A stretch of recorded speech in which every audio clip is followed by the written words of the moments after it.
I'm very disappointed by this Republican bill we have in front of us today because it's a missed opportunity. Now, this committee deals with serious topics, and we could be working together across the aisle to tackle them. We could be working together on good legislation to create good-paying domestic clean energy jobs so that we can affordably power this country for generations. We could be working together to support the fisheries surveys and weather monitoring and basic science at NOAA, which is critical to supporting fishermen and farmers in Rhode Island and all across the country. We could be working together to promote strong management of national forests and protecting against wildfires, supporting national parks. But instead, this bill guts all of those programs to pay for tax cuts for billionaires and giveaways to big oil. Understand what this is. This is a fire sale. My Republican colleagues are selling out farmers and fishermen, selling off our public lands, selling off our minerals.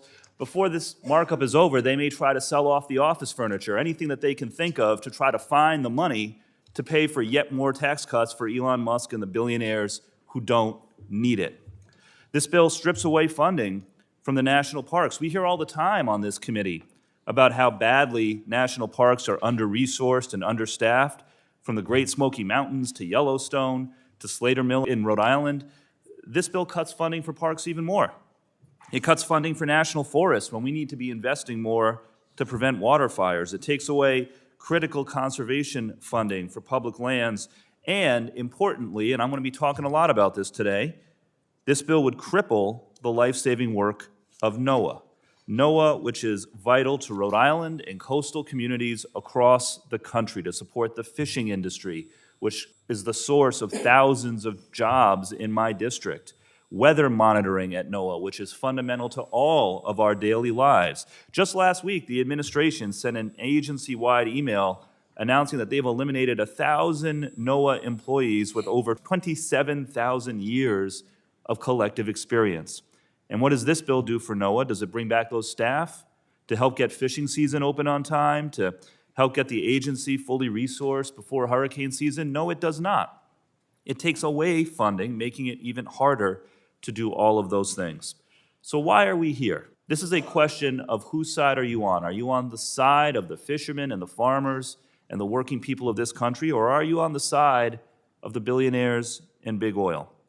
This bill brings back non-competitive leasing to benefit the big oil and mining companies. I heard the chairman talk about how the federal debt is out of control, and you know what? I agree with that. So why in the world would we get rid of competitive leasing, which ensures that the American taxpayer gets the best possible price for the resources that we lease out to the big oil and gas and mining companies? If we're going to be opening up a market for big oil to drill on public lands, I think the very least we can do is ask for a fair price that actually raises revenue for taxpayers for these resources that belong to all of us.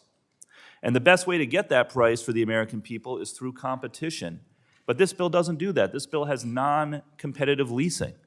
So again, who does this bill work for? It doesn't work for the American people. It doesn't work for farmers and fishermen. It doesn't tackle the debt the way that it could. Instead, it is giveaway after giveaway to the billionaires and the big oil and gas and mining companies who are making plenty of money and do not need our charity.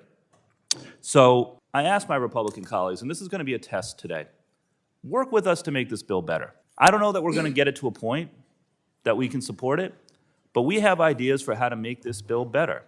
And I know a number of my Republican colleagues ran on and campaigned on their willingness to be bipartisan and their willingness to cross the line when it's the right thing for their constituents. So let's see. Let's see if any of our Republican colleagues vote even once with us on any of these amendments to improve this bill. Let's find out. And with that, I yield back.